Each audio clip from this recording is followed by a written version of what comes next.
예, 0번부터 4번까지를 다시 한번 자세히 한번 보면요. 일단 선형 모형을 사용하는 거는 앞에서도 말씀드렸다시피 이제 일단 좀 맞지 않죠. 일단 유쉐입인데 선형으로 하니까요. 근데 이제 해볼 수 있는 것들은 아까 말씀드렸듯이 단순 선형 모형을 하게 되면 모든 범위에 있어서 평균적인 기울기가 어떻게 되냐 뭐 이렇게 해석을 할 수가 있으니까 우리가 여름은 대개 이제 이 온도가 높을 때만 있죠. 그래서 여름만 가지고 하자. 그러면은 요 자료는 이제 런던에서 어, 그 일 평균 온도와 사망자 수의 그림인데요. 여름만 가지고 하면 이제 요렇게 되겠죠. 요걸 안 쓰고 요 자료만 사용해서 하니까요. 그러니까 이제 여름에 선형 모형을 사용해서 1도 올라가면 여름철에는 사망자가 몇 프로 올라간다. 뭐 이런 것들을 우리가 이제 얘기를 할 수가 있겠죠. 예. 그래서 뭐 이렇게 하는 것도 충분히 할 수 있는 방법 중에 하나입니다. 그다음에 가부연수는 아까 말씀드린 대로 이제 폭염의 조건을 줘가지고 조건별로 해가지고 만족하면 1, 그렇지 않으면 0. 그래서 온도를 가지고 97%를 꽂고 98%를 뽑고 99%를 뽑고 뭐 이런 식으로 해서 폭염의 조건들을 정량하여서 뭐 그 성별로 보고 그다음에 사망 원인별로 보고 연령별로 보고 뭐 이런 연구들이 이때 2010년대 초반에 굉장히 많이 있었습니다. 예. 에, 뭐 이런 것들은 이제 조건을 어떻게 하느냐 이런 거에 따라서 약간의 모호한 점이 있긴 하지만 충분히 우리가 이제 이 조건들을 잘 찾아서 효과를 극대화시킬 수 있는 정책을 마련한다. 뭐 이런 것들은 해볼 수가 있는 거죠. 그리고 폭염은 기본적으로 여기서 여기 이제 말이 나왔기 때문에 조금 말씀드리면요. 온도가 높을수록 폭염의 효과가 크겠죠. 사망률이 커지겠죠. 그래서 이제 97%타일보다는 98, 99%타일이 더 효과가 크게 나올 때고요. 그 다음에 지속 기간도 중요합니다. 그래서 이틀 연속 더운 날이 왔을 때 3일 연속, 4일 연속. 그래서 온도 자체가 높은 거, 그 다음에 지속 기간이 높은 거, 오래될수록 폭염의 효과가 커진다고 좀 돼 있고요. 그 다음에 또 많이 가설적으로 나오는 게 같은 온도라도 초봄에 오는 것들이 효과가 더 클 거다.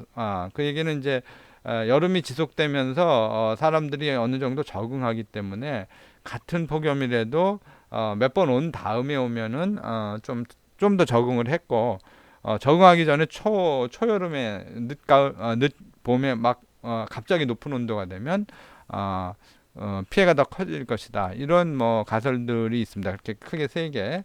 폭염이 오는 시기, 그다음에 온도가 높은 거, 그다음에 지속 기간. 뭐 이런 거에 대한 연구는 많이 있고 지금도 뭐 계속되고 있는 연구 주제 중에 하나입니다. 그런데 이제 아까 런던 자료처럼 이렇게 U자형으로 쭉 생겼는데 이걸 아까 더미 변수를 한다 그러면 겨울은 빼고 이제 여기서부터 시작한다 그러면은 더미 변수를 해가지고 여기가 스레시홀드다 그러면은 개념적으로는 요거보다 높을 때 사망의 평균하고 요거보다 낮을 때 사망의 평균 그 차이를 본다 이제 이렇게 생각하시면 되겠죠. 그다음에 이거를 이제 비머스 평활, 이거는 이제 서울 자료인데요. 서울 자료 가지고 비머스 평활을 하게 되면 이제 이런 그림을 볼 수가 있고요. 여기서 가변수를 뭐 예를 들어서 99% 90%보다 작을 때, 클 때, 99%보다 작을 때, 클 때, 이래갖고 1%씩 증가가면서 하게 되면 요거는 이제 로그 스케일에서 베타 값인데요. 그럼 온도가 높을수록 베타 값이 크겠죠. 더미 변수의 베타 값이니까 이제 효과가 커지는 거죠. 그러면 이제 이게 이제 여기가 99%가 요건데 요거보다 지금 그러니까 이게 이제 어떤 식으로 생각할 수 있냐면은 이거보다 클 때의 사망의 평균과 이거보다 작을 때 사망의 평균의 차이.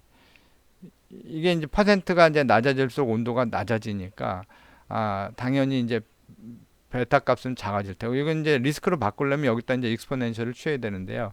그러니까 이 여기서 보여주고 싶은 것들은 이렇게 더미 변수를 여러 가지로 정의를 해서 그거에 해당되는 온도입니다. 여러 가지로 정의를 해서 이게 이제 평균 온도래 가지고 사실은 평균 온도가 23도 뭐 그거 상당히 높은 겁니다. 최고 온도는 그보다 훨씬 높을 테니까요. 그렇게 해서 더미 변수로 하는 거를 우리가 비머스 평활법을 하는 거랑 같이 한번 그려본 겁니다. 예. 그래서 뭐 이런 식으로 우리가 좀 할 수가 있고 약간의 이제 좀 주관적인 판단이 존재한다라는 걸 이제 보여드린 거고요. 그 다음에 이제 피스와이즈 리니어 리그레션을 하게 되면 아까 드린 말씀대로 여기서는 요 회기선, 그 다음에 여기서는 요 회기선. 그러면 여기서 두 개가 만나야 되고 개념적으로는 직선은 절편과 기울기 두 개 모수로 결정이 되잖아요. 그래서 이제 네 개의 모수인데 여기서 만나야 되니까 리스트릭션이 하나 더 들어가서 세 개의 모수로 요 선을 우리가 쓸 수가 있습니다. 그래서 근데 여기서 중요한 거는 요 문턱값을 어떻게 할 것이냐만 정해지면 이 기울기가 정해지니까 여기다가 익스포넨셜 취해가지고 온도 증가에 따른 사망 증가율을 우리가 이제 구할 수가 있는 겁니다. 근데 여기서 문제점은 아까 서울 자료에서 본 것처럼 이 스레시홀드를 몇 도를 정하느냐에 따라 이게 뒤로 갈수록 기울기는 커지겠죠. 그래서 상대 위험도 이건 기울기로 정의되는데 역치의 선택에 따라서 굉장히 달라지고요. 그 얘기는 역치 이 값과 이 상대 위험도 간에 상당히 큰 상관관계가 존재한다는 것을 우리가 알 수 있습니다. 그래서 약간의 통계적으로 하게 되면 뭐 모델 여러 개를 피팅 시켜 놓고 그 중에서 피팅이 제일 잘 되는 뭐 AIC나 뭐 이런 걸로 이제 우리가 통계적인 기준으로는 그렇게 정할 수도 있습니다. 그 다음에 또 하나의 문제점을 보면 이 그림에서 볼 수 있는 바와 같이 여기 스레시홀드에서 이제 선형으로 했는데 이게 고온으로 갈수록 기울기가 더 커지죠. 그래서 이거 선형보다 더 빠른 속도로 여기 특히 고온에서 사망률이 증가하는 것 같다. 뭐 이런 얘기를 할 수가 있겠죠. 그래서 선형 이상의 효과. 그럼 우리가 생각할 수 있는 게 제곱항 같은 걸 쓸 수 있죠. 가장 쉽게. 그래서 선형 모형 이후에 스레시홀드 이후에 선형보다 더 크게 2차 항 같은 거 당 회귀 분석 적합을 시키면요. 2차 항 같은 것들을 여기다 적합할 수 있습니다. 그러면은 2차 항 지금 2차까지 있는 건데 굉장히 피팅도 잘 되고요. 앞에 리니어 모델 두 개 피스와이즈 했을 적에는 AIC를 그려보면 이렇게 좀 왔다 갔다 합니다. 그래서 요걸로 잡을 수는 있지만 근데 여기서 이제 2차 항을 적합시키게 되면 AIC 그림을 그려보면 상당히 안정적으로 나와서 스레시홀드 정하기가 훨씬 더 쉽죠. 그다음에 모델 설명력도 훨씬 좋아지는 거, 잘 피팅이 잘 되는 것 같고요. 그래서 뭐 이런 식으로 생각해 볼 수가 있는데 이런 모형들이 이제 여러 가지가 이제 사용이 되었죠. 그러다가 최근 2010년 이후에 중반 이후에는 요런 여기서 이제 예제가 우리가 이렇게 비선형적인 관계라고 온도와 사망 위험 비인데요. 사망 비의 관계를 이런 식으로 우리가 비선형으로 된다는 거가 이제 이해가 됐고 우리나라도 마찬가지고 사실은 이 저온에서의 사망이 훨씬 많고요. 이제 고온에서 올라가는데 여기서 이제 이런 걸 어떤 식으로 했냐면요. 이제 이런 분위수를 이용해서 예를 들어서 이 저온의 효과를 보기 위해서 첫 번째와 10%, 1%와 10%의 차이 1%와 MMT라는 게 이제 미니멈 모탈리티 템퍼리처라고 요 그림을 했을 적에 대부분 이 최소 사망률이 되는 요 온도 요게 보통은 한 70 내지 80%타일 근처에 보통 오거든요. 이게 이제 온도의 퍼센트입니다. 그랬을 적에 이제 저온의 위험을 어떻게 정의하냐면 이 1%에서 10%까지 여기가 이제 10%죠. 거기에서 사망 위험의 요 두 개의 차이를 이제 저온 온도라고 할 수도 있고 조금 더 크게 생각해 보면 이 MMT까지의 그 차이. 그 얘기는 여기서부터 여기까지 이 차이가 되는 거죠. 그래서 이게 1.27로 되어 있고 일본의 경우에 요게 1.06으로 되어 있는데 그렇게 저온의 효과를 정량화한다고 치면 고온도 마찬가지입니다. 99%와 90%의 차이, 99%와 90%의 차이, 요 정도일 텐데요. 요거는 1.04로 되어 있고요.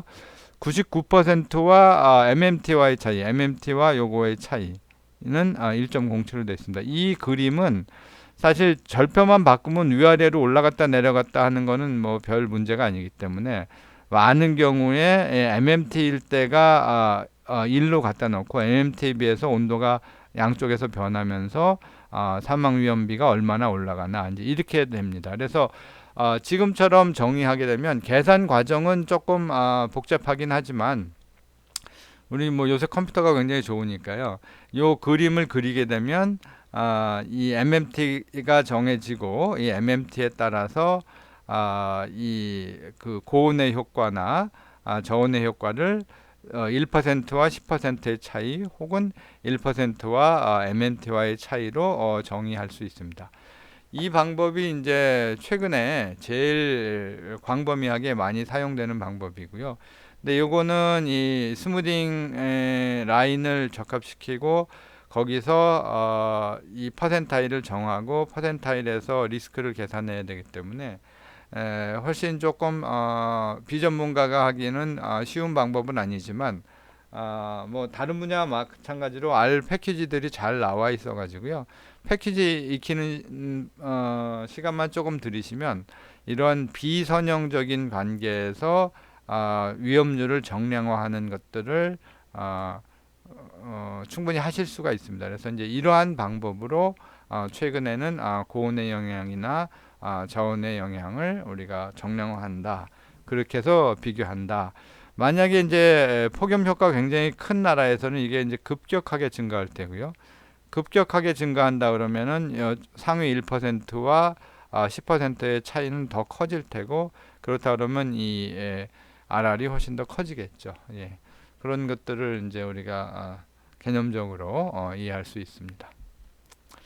그래서 이제 비슷한 연구를 이제 동아시아에서 제가 이거는 뭐 한 2009년에 나왔네요. 동아시아에서 한중일 하고 그 타이완까지 엮어서 한번 그려왔습니다. 거의 비슷합니다. 이제 이 그림도 보면은요 재미있는 게 이런 역학적 연구를 조금 질을 낮은 연구라고 생각하시는 분들도 있는데 물론 이제 정밀한 부분을 본다든지 뭐 메커니즘을 정확하게 알기에는 한계가 많이 있지만 큰 그림을 잡는 데는 많이 도움이 되는 것 같습니다. 그래서 이런 관계를 볼 수 있고 이 컨피던스 인터벌이나 이 형태 자체를 보면 일본은 기간도 오래되고 자료가 좀 상당히 좀 믿을만 합니다. 그래서 굉장히 좀 스무스하고 잘 보이는 데 비해서 중국은 올코스 모탈리티는 이때만 해도 좀 구하기가 어려웠고요.